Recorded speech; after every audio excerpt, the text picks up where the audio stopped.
Hello, hello. How's everybody? Marvelous, marvelous. I'm Richard Brunner. I'm doing a PhD in sociology. When I told people that I was going to do a PhD in the sociology of mental health, they said, "You must be mad." When I told people I was going to do comedy about it, they said, "You're having a laugh."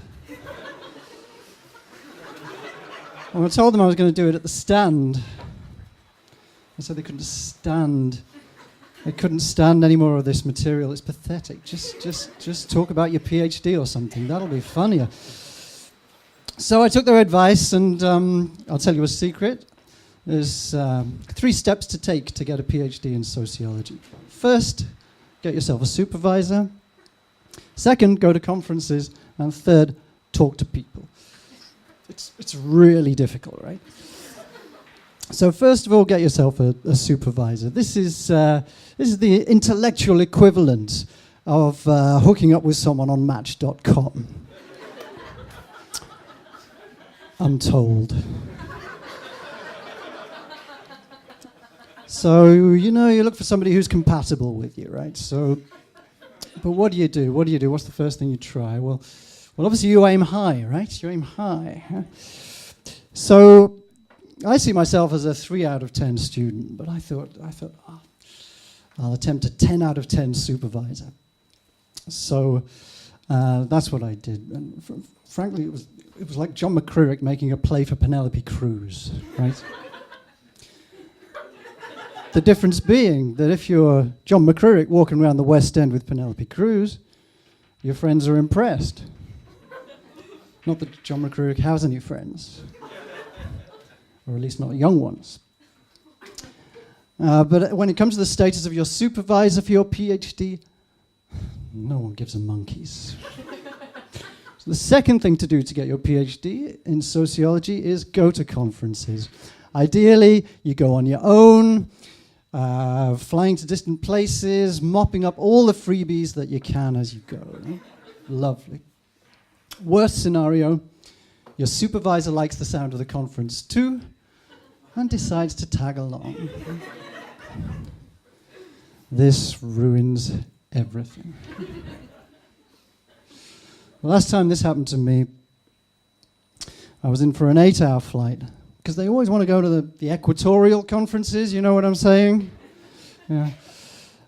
So 8-hour flight with pseudo-intellectual conversation every step of the way. I had to watch an in-flight film with intelligent content rather than Fast and Furious 78, the cut version. And worst of all is that awkward going to the toilet moment when if you're not the one in the aisle seat, and you never are, right? You have to kind of step over the sleeping body next to you in order to go. Of course, my supervisor wakes up at just the wrong moment as I'm looming over him. Frankly, I still can't look him in the eye. So, conferences. Final step to getting your PhD in sociology is field work, right? In sociology, field work. It doesn't involve fields, barely involves work, to be quite honest. But that's what they call it for some reason. I've never quite understood why. But when you're doing your fieldwork, you have to get ethical approval. You have to get ethical approval to do it. Has anyone heard of ethics? Yeah. Ethics, yeah, it's down south, I know, near London. Yeah. No, that's Essex, yeah. Yeah, that's got 2 S's and sex in it. Believe me, there's not much sex involved in sociological fieldwork. But if there was, you can be damn sure that I'd get ethical approval for it.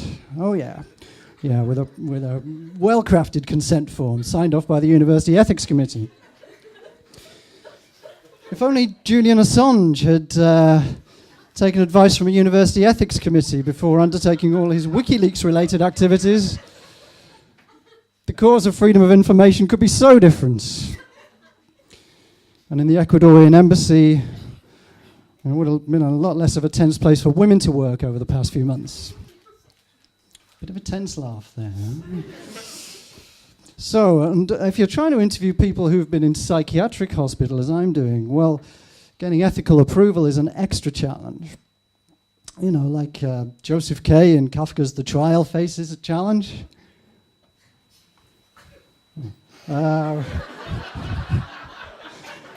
Okay, like University Challenge.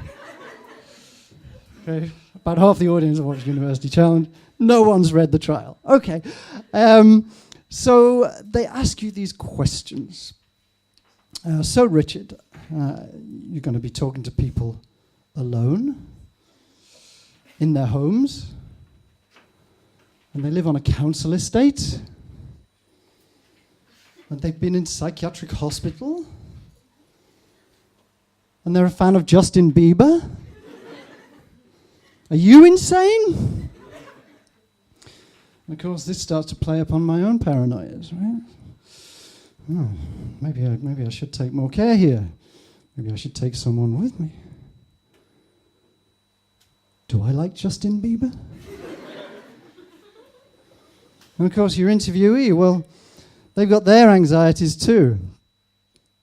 You know, what is this so-called university? Who is this man coming to interview me? Is he a 2 out of 10 or an 8 out of 10?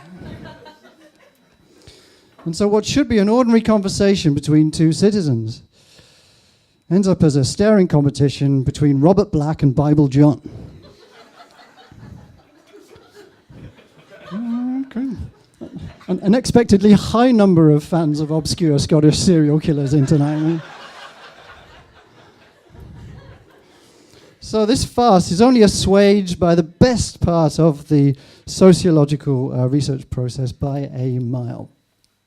And that's the decision over what treats to buy for the person that you're interviewing that will acknowledge the hour of time that they're giving you, but will not technically constitute bribery. This is the biggest judgment call of your whole sociology PhD. So I'm thinking hard about this one. What would people who've been in psychiatric hospital like? Nuts? Crackers? That's ridiculous. They both contain allergens. Oh no, chocolate biscuits. Everyone likes chocolate biscuits. You can't go wrong. Right? And luckily, they're on at 3 for 2. So I stock up 21 packets for my 21 interviewees. Unluckily, it turns out that there's a high correlation between having been in psychiatric hospital and having type 2 diabetes. My name's Richard Brunner, and I've been the mentalist. Thank you.